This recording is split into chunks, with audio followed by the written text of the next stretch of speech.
En la península mexicana de Yucatán, una franja verde marca la frontera entre la selva y el mar. Un ecosistema distinto, encharcado e impenetrable, cierra el paso a los extraños, convirtiendo su interior en un terreno prohibido.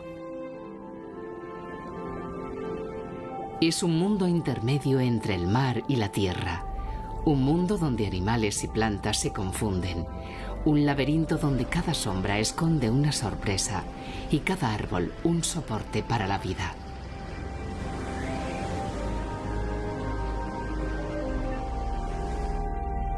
Durante generaciones se consideró a estos lugares un foco de enfermedades, un lugar hostil para el hombre del que no se podía esperar provecho alguno. Pero la realidad es muy distinta.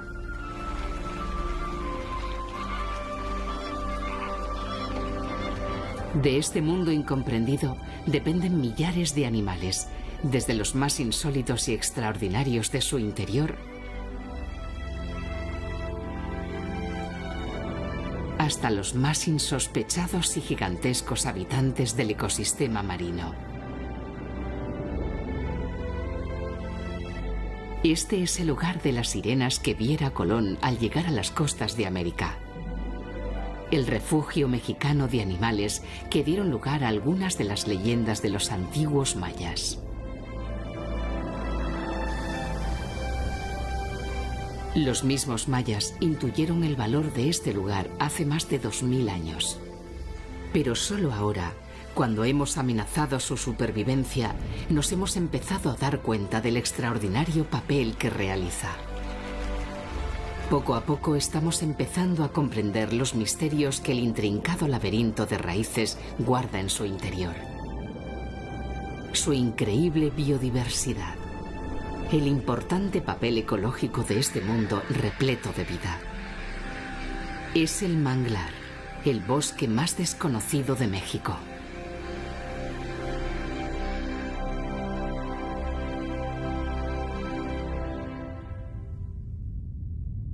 Solo 3 países en el mundo tienen más manglares que México. Casi 800.000 kilómetros cuadrados de sus costas están cubiertos por bosques de mangles. Y la península de Yucatán tiene la mayor parte.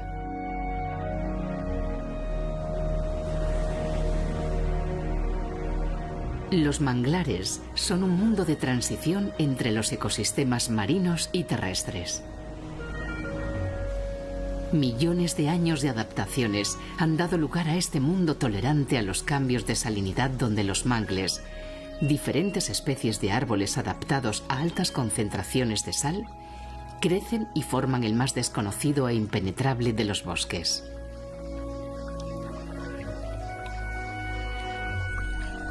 En la primera línea de costa, frenando el mar, los mangles rojos se fijan al suelo lodoso con enormes raíces.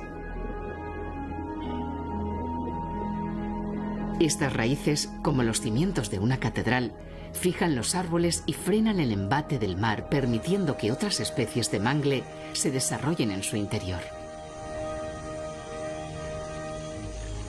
Frenando el mar, el bosque de mangles protege la costa y también la cambia profundamente.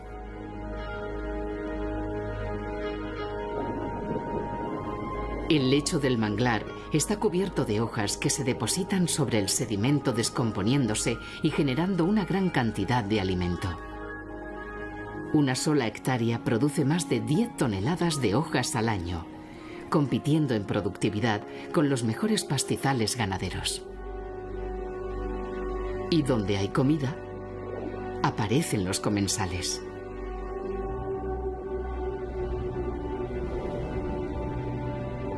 Millones de peces buscan refugio y alimento en el laberinto sombrío de las raíces del manglar.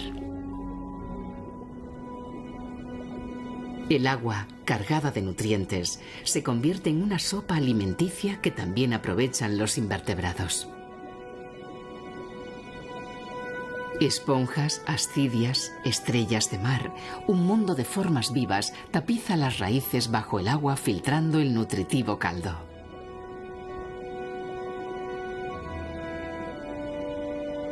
Aquí abajo, es difícil diferenciar entre el mundo vegetal y el animal. Las extrañas plantas que cubren el fondo son animales. Las medusas Casiopea tapizan el suelo, dándole la apariencia de un jardín de extrañas flores.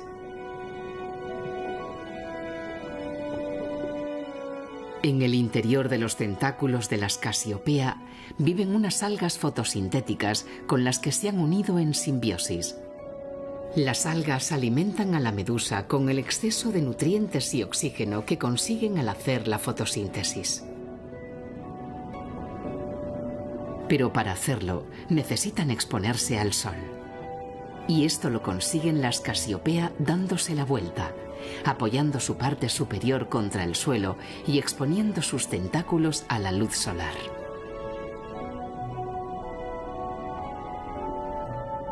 Son tan numerosas que el suelo parece un jardín, pero un jardín donde todas las plantas son medusas volteadas.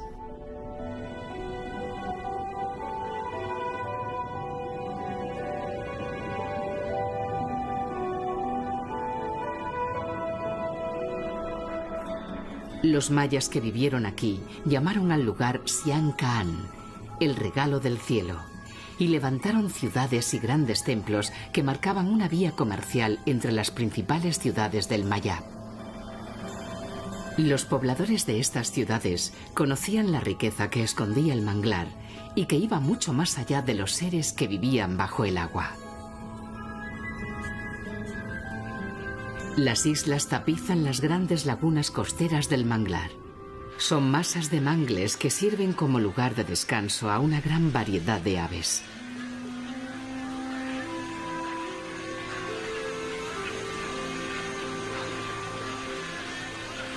En la reserva de Xian Kaan, los tántalos americanos descansan después de una larga excursión de pesca.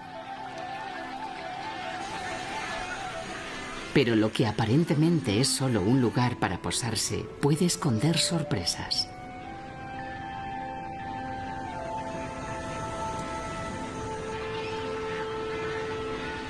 En el interior de muchos de estos islotes, las aves buscan intimidad y protección para hacer sus nidos y traer al mundo a sus polluelos.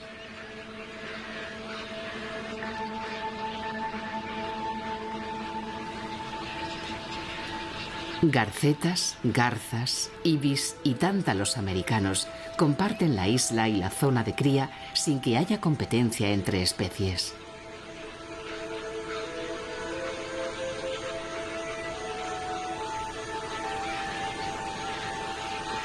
Aunque eso no quiere decir que no haya ciertos roces cuando un padre se equivoca de nido.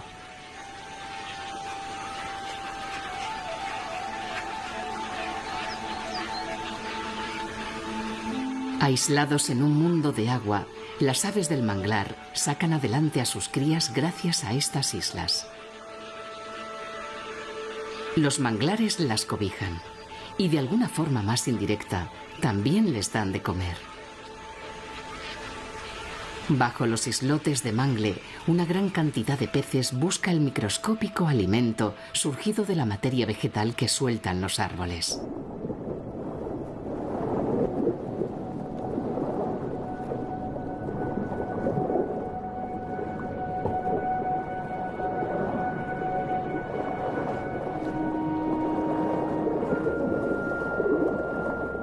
Los peces de pequeño tamaño se juntan por millares bajo estas islas y atraen inevitablemente a los grandes cazadores del manglar. Barracudas y tarpones merodean las aguas poco profundas que rodean las islas.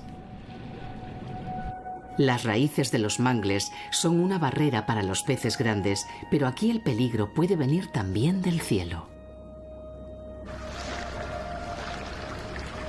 Las fragatas son las pescadoras más expertas del manglar. Las islas les ofrecen la seguridad que requieren para traer al mundo a sus polluelos.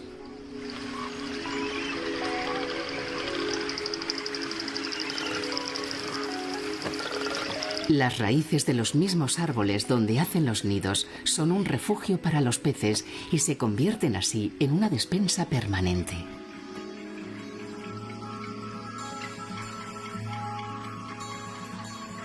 Desde el aire, las fragatas localizan sus presas y, haciendo uso de su extraordinaria pericia en vuelo, atrapan los peces con una precisión quirúrgica sin apenas entrar en contacto con el agua.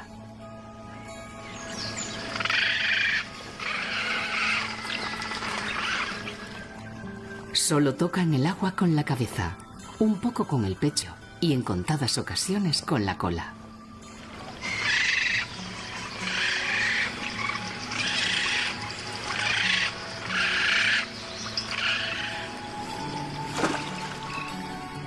Mojarse más es peligroso.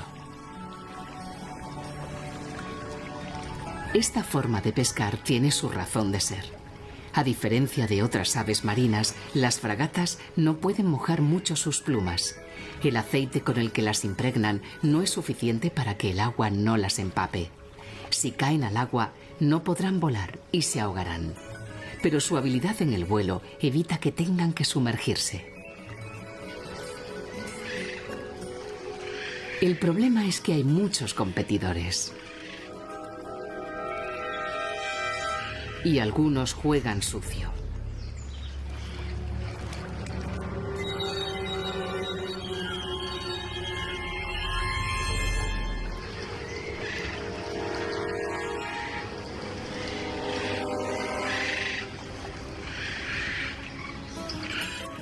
Esta vez tuvo suerte.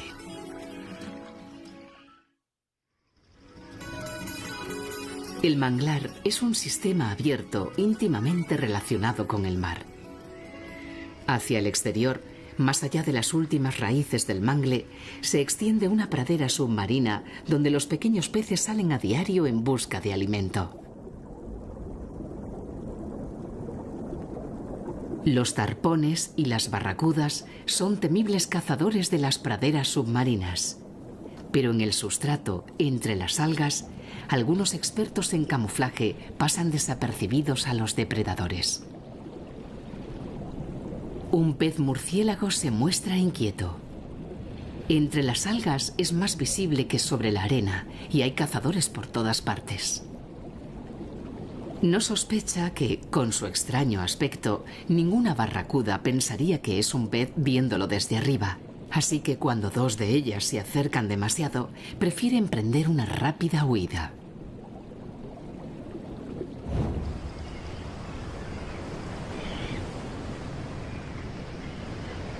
Las crías de diferentes especies de peces migran cada día del manglar a esta zona de pastos submarinos y durante la noche vuelven a la seguridad de las raíces.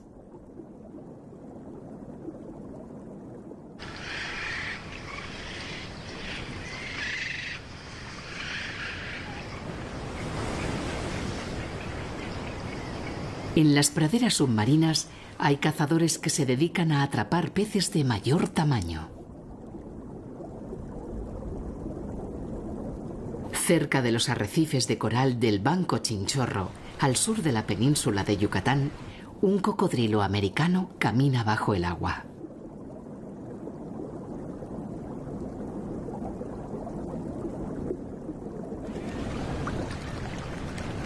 Los cocodrilos americanos pueden llegar a sobrepasar los 5 metros de longitud, lo que los convierte en los mayores cocodrilos de América. Aquí hay poca profundidad y brilla el sol la mayor parte del año.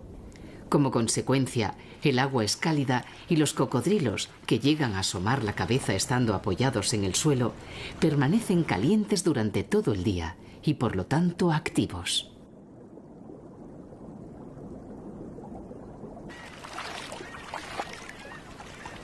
Los cocodrilos jugaban un papel relevante entre los mayas.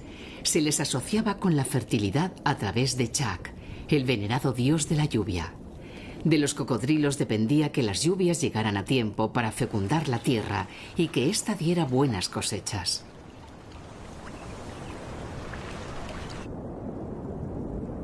Hoy la representación de Chac en la tierra lleva una vida apacible en las praderas submarinas del Banco Chinchorro.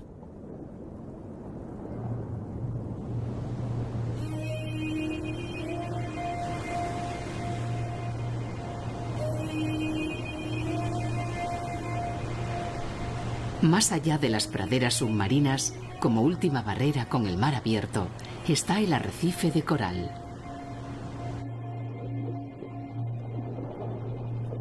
A pesar de su exuberante aspecto, este es un ecosistema muy pobre.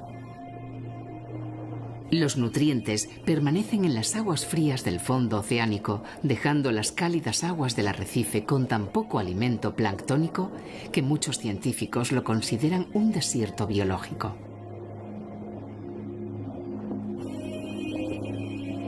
Y sin embargo, la vida se multiplica en organismos de todas las formas y colores imaginables.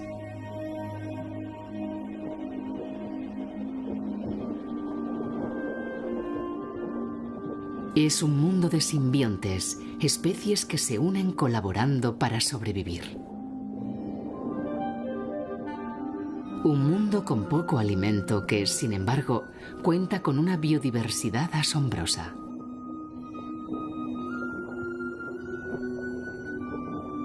Los predadores del arrecife son muy numerosos. La mayoría de las especies que viven aquí se protegen de ellos escondidos entre las rocas y el esqueleto calcáreo de los corales. Cada cueva, cada resquicio de este fondo irregular, se aprovecha como un refugio para esconderse de los cazadores. Otros más afortunados llevan a cuestas un escudo contra los cazadores.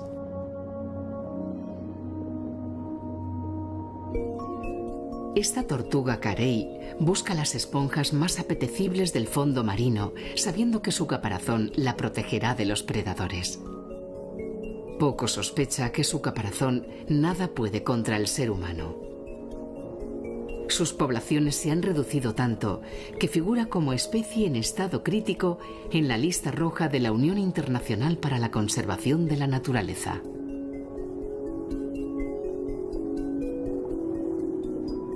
Las esponjas constituyen la mayor parte del alimento de las carey del Caribe.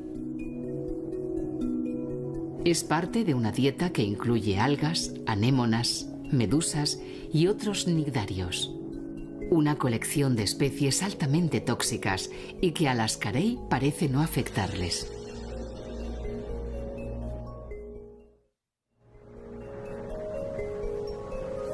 Las diferentes especies de tortuga que habitan las aguas del Caribe mexicano acuden cerca de la barrera de coral para aparearse. Cerca de la costa de la isla Contoy, una tortuga boba o caguama llega buscando machos a las aguas tranquilas del arrecife.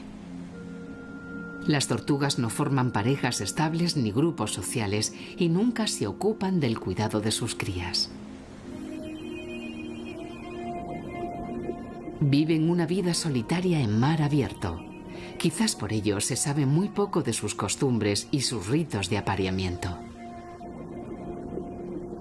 Los competidores rondan a la hembra y buscan su oportunidad. Aunque la encuentren apareándose, no se dan por vencidos. Las tortugas marinas, como las terrestres, pueden almacenar el esperma de distintos machos durante largos periodos de tiempo. Se cree que es una estrategia reproductiva para sacar el mayor partido al apareamiento, que en el caso de las tortugas marinas se produce cada varios años. Después, la hembra nadará hasta las playas del manglar a depositar sus huevos e intentar dar esperanza a su especie que, como las carey, está amenazada de extinción. La mayor parte de las especies del exuberante arrecife de coral viven de los nutrientes que porta el agua y que en gran medida llegan precisamente del manglar. Las raíces del manglar frenan y distribuyen los sedimentos que les llegan de mucho más lejos, tierra adentro. Son el resultado de la erosión de unos ríos muy particulares, unos ríos fantasma. Una espesa selva cubre la península mexicana de Yucatán. Para ser una superficie tan verde, sorprende no verla surcada por un solo río. Sin embargo, los ríos están. Pero aquí, en este lugar de naturaleza sorprendente, se esconden bajo tierra. Y solo de vez en cuando, los ríos subterráneos abren un ojo a la superficie. A estos afloramientos se les conoce como cenotes. El suelo de esta selva es kárstico y por lo tanto está agujereado por infinidad de cuevas y galerías excavadas por el agua de los ríos subterráneos. Para los mayas, los cenotes eran la entrada al Xibalbá, el umbral al inframundo. En algunos cenotes incluso se realizaban rituales y ofrendas. Las osamentas encontradas son testimonio de esta práctica. Este es un mundo aislado del mundo. Los animales de estos ríos sin luz evolucionaron de forma independiente, creando animales que solo viven en estas cuevas, animales ciegos y albinos adaptados a esta noche eterna. Las galerías oscuras canalizan el agua del interior del país hasta su desembocadura. Pero estos ríos invisibles no mueren directamente en el mar. Cuando los ríos subterráneos llegan al manglar, lo hacen a través de afloramientos en el suelo, a los que se conoce como ojos de agua.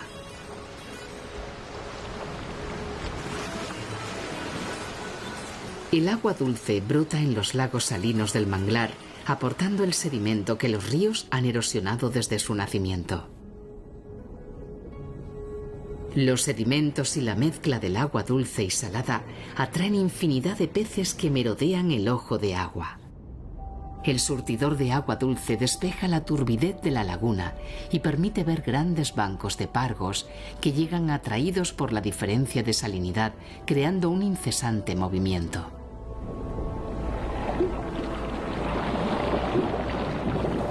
Y aquí, en la reserva de Sian Ka'an, otros visitantes más inesperados llegan a diario a los surtidores en busca del agua dulce.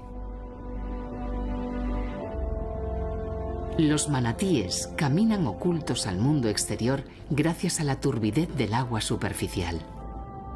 Nadie sabe a ciencia cierta por qué llegan aquí. Pero, movidos por una llamada invisible, estos gigantescos pacíficos dejan las praderas submarinas donde comen la mayor parte del día y vienen a los ojos de agua. Para los mayas que habitaron estas tierras, los manatíes tenían un vínculo con los humanos. Aunque los cazaban y se los comían, los respetaban porque los consideraban un símbolo de maternidad, por la forma en que las hembras cuidan a sus crías. A pesar de poder aguantar hasta 24 minutos sin respirar bajo el agua, los manatíes suben con frecuencia a la superficie, toman aire y vuelven lentamente a la seguridad del fondo.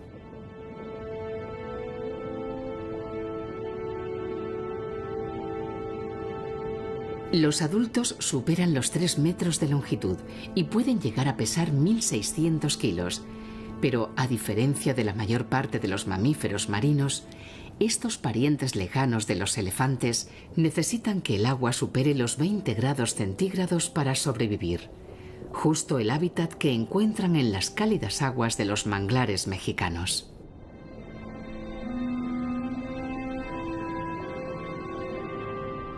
Aquí abajo nadie los molesta. El agua dulce que brota del ojo de agua parece relajarlos y con frecuencia aprovechan para dormir una plácida siesta.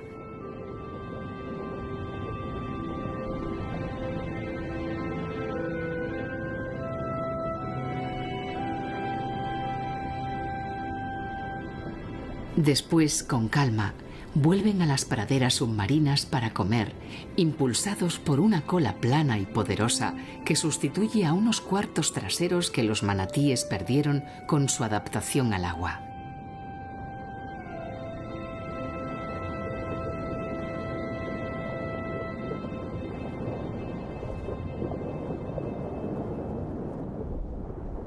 Lentamente, las sirenas del Caribe mexicano desaparecen en la turbidez de las lagunas del manglar.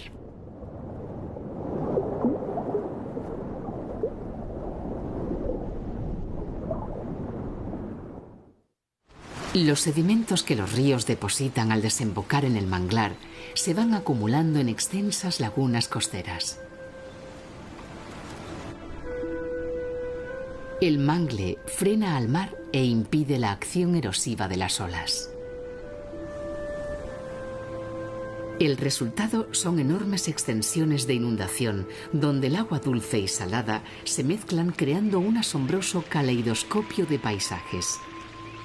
Las lagunas costeras de Ría Lagartos se tiñen de diferentes colores en función de las concentraciones de una alga planctónica microscópica y una bacteria prehistórica adaptadas a las altísimas concentraciones de sal. Los hombres aprovechan la riqueza natural de estas salinas, dando lugar a una retícula asombrosa desde el cielo. En tierra, sin embargo, los manglares de Ría Lagartos son el dominio de la naturaleza.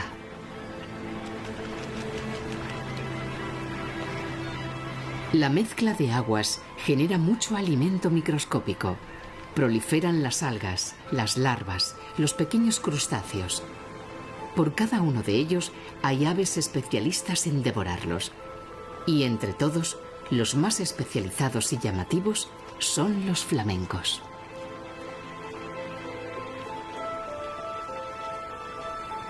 Viviendo en una área encharcada de alta concentración salina, los flamencos rosados necesitan bañarse con frecuencia en lagunas donde predomine el agua dulce.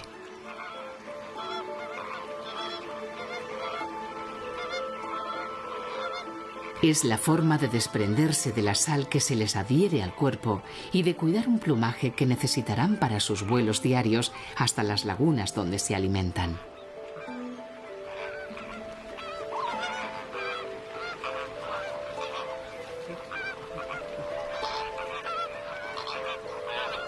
Según van acabando de arreglar su plumaje, los flamencos emprenden el vuelo. La colonia se moviliza. En grupos pequeños vuelan hacia las extensas lagunas de la reserva, buscando lugares de poca profundidad donde encontrarán su comida. Para comer, los flamencos necesitan lagunas poco profundas, donde utilizan sus patas zancudas para revolver el lodo levantando sus presas casi invisibles. Entonces sumergen sus cuellos largos hasta el fondo y con sus picos especiales bombean y filtran el agua, atrapando a sus presas, en un proceso similar al que utilizan las ballenas para comer el krill.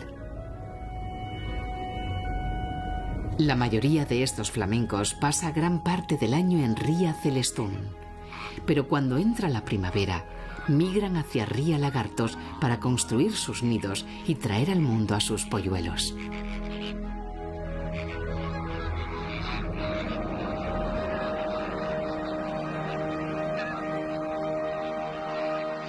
Esta es la mayor colonia de cría de flamencos de México. Casi 25.000 parejas llegan cada primavera a Ría Lagartos.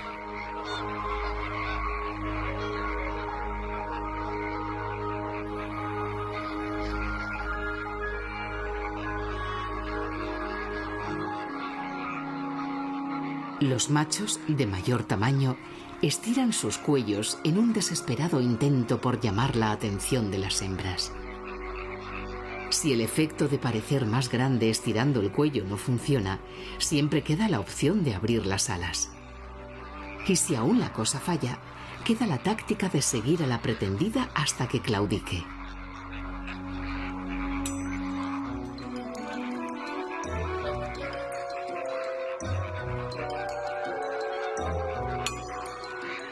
Son días de intensa actividad en la colonia.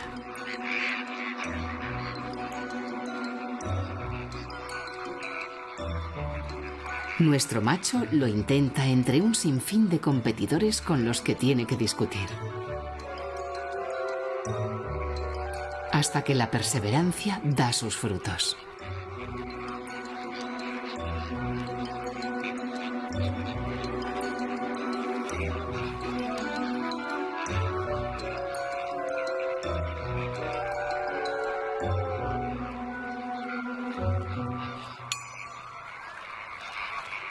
Las parejas establecidas construyen los nidos en la misma zona, creando una colonia muy numerosa. Alrededor de 50.000 flamencos se reúnen en esta ruidosa colonia. Los flamencos construyen sus nidos con el barro formado por los sedimentos que traen los ríos desde tierras lejanas y que el manglar retiene en estas lagunas.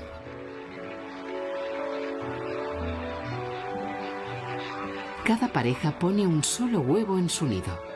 Hay tantos nidos juntos y tal densidad de flamencos que con frecuencia se producen pequeñas riñas.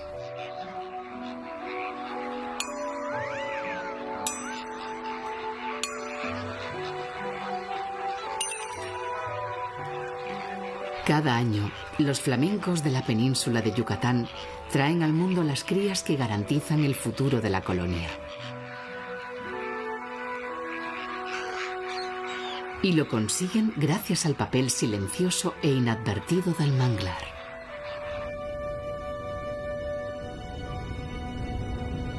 En las mismas lagunas donde los flamencos comen y crían a sus polluelos, una extraña criatura vive oculta entre los limos y sedimentos.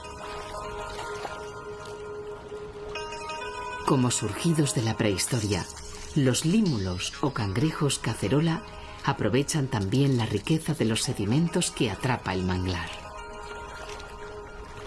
Aunque se les denomina cangrejos, estas extrañas criaturas son en realidad parientes lejanos de los trilobites, una especie prehistórica más emparentada con las arañas que con los cangrejos. Los límulos se alimentan de gusanos y moluscos que viven en el suelo fangoso de las lagunas. A diferencia del resto de los quelicerados, el grupo taxonómico al que pertenecen cuentan con 2 grandes ojos compuestos a ambos lados de su concha. Otros 5 ojos más simples se disponen en la parte superior. En la parte ventral, cerca de la boca, otros 2 les ayudan a orientarse. Y una serie de sensores lumínicos en la cola terminan esta extraordinaria colección de ojos.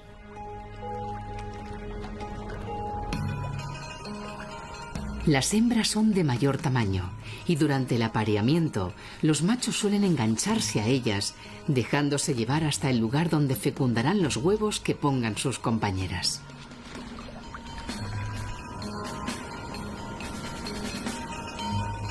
Después de aparearse, los adultos buscan fondos con mayor profundidad. Las lagunas más cercanas al mar van cambiando y las algas proliferan paulatinamente. Es el lugar perfecto para que nuestra cacerola de mar pueda alimentarse y esconderse a la vez.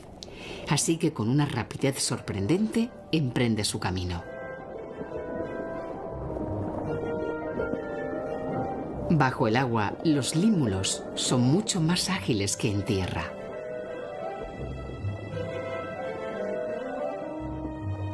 En su camino hacia el bosque de algas se encuentra con otros congéneres que empiezan a esconderse en el fondo. Los mayas respetaban a las cacerolas marinas por su comportamiento sincronizado con los grandes eventos astronómicos y meteorológicos. Hoy se les aprecia por algo radicalmente distinto. La sangre de los límulos, que es de color azul, si se expone al aire, adquiere un valor en el mercado farmacéutico de 11.300 euros por litro debido a sus propiedades para detectar e inhibir infecciones. Pero eso es algo que nuestro límulo desconoce. Con determinación sigue su camino hacia una zona más profunda. Hasta que la consigue.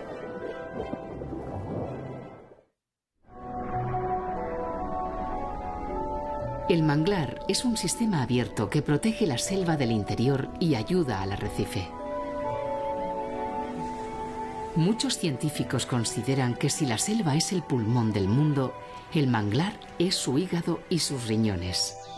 Un gigantesco filtro biológico capaz de purificar el agua que llega de los ríos continentales, fijar sus sedimentos y aportar agua limpia a la costa y al mar.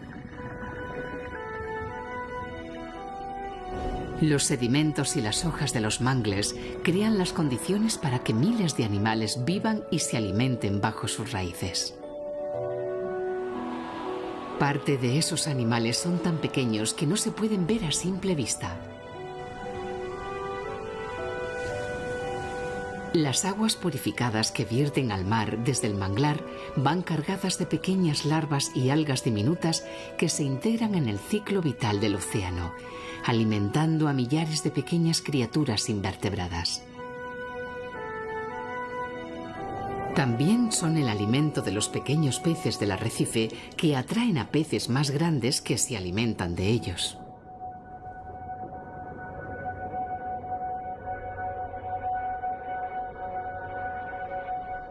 Los tarpones y los jureles blancos se reúnen en grandes bancos buscando cardúmenes de pequeños peces.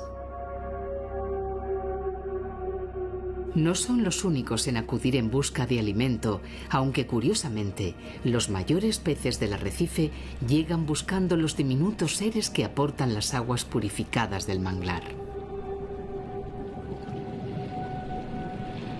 Un tiburón ballena, el mayor pez del planeta. Los tiburones ballena acuden todos los años a las aguas del Caribe mexicano, bien entrada la primavera. Abriendo sus grandes bocas, absorben enormes cantidades de agua, atrapando millares de diminutos seres planctónicos y millones de huevos de las puestas de diferentes peces. Unos seres microscópicos que alimentan 14 metros y hasta 34 toneladas de pez.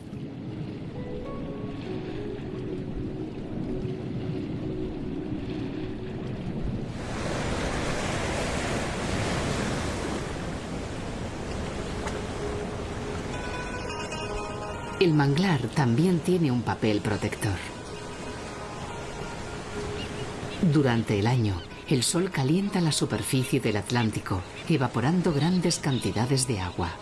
Según pasan los meses, el calor del océano crece y la concentración de humedad va cargando la atmósfera.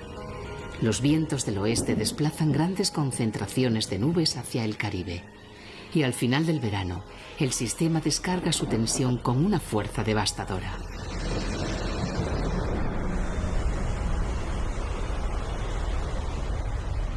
Un huracán.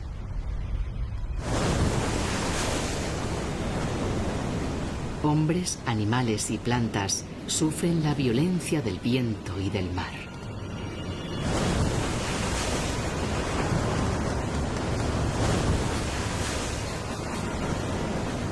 El arrecife frena en primera instancia el ímpetu de los huracanes, pero es el manglar el que disipa con sus raíces la energía del agua desbocada y absorbe la del viento enfurecido, evitando una devastación brutal tierra adentro. En el interior del manglar, las especies se protegen de la furia del huracán. Las aguas se enturbian, pero la vida se mantiene a salvo.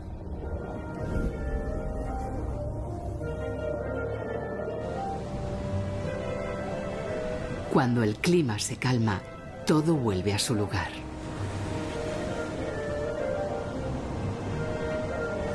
La fauna regresa y el manglar se llena de vida.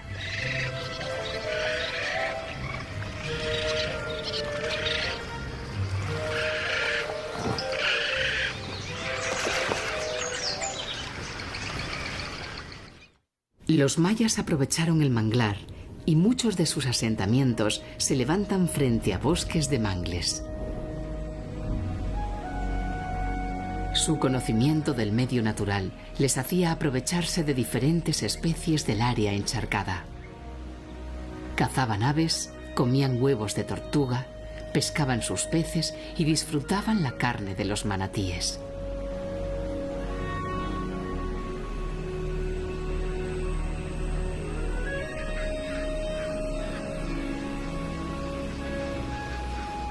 La ciudad de Muyil se edificó en el siglo III a.C., frente a lo que hoy es el mayor parque de manglares de México.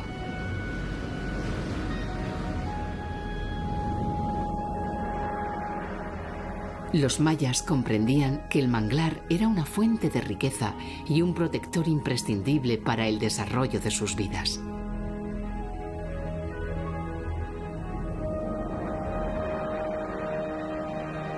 Pero sus conocimientos se olvidaron con el paso del tiempo.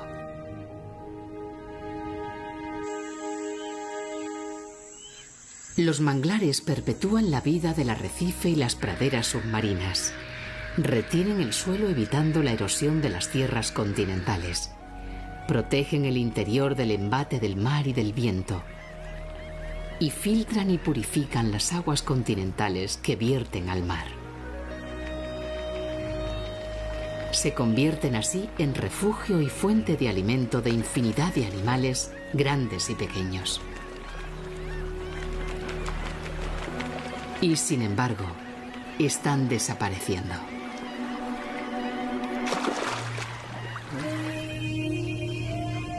Se estima que en las últimas 2 décadas se ha perdido alrededor de un 35% de los manglares del mundo.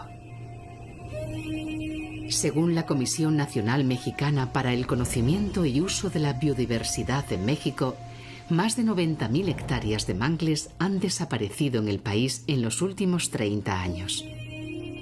Taladas para abrir paso a actividades agrícolas, ganaderas, acuícolas y turísticas.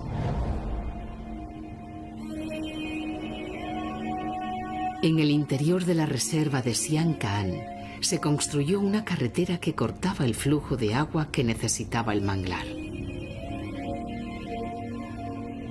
Allí donde no llegaba el flujo procedente de los ríos, el mangle desapareció. Hoy, restituido el flujo de agua por la organización Amigos de Sian-Caan, los manglares plantados vuelven a colonizar poco a poco el área encharcada.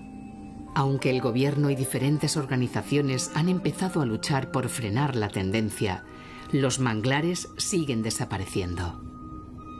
Se van ganando batallas, pero se está perdiendo la guerra.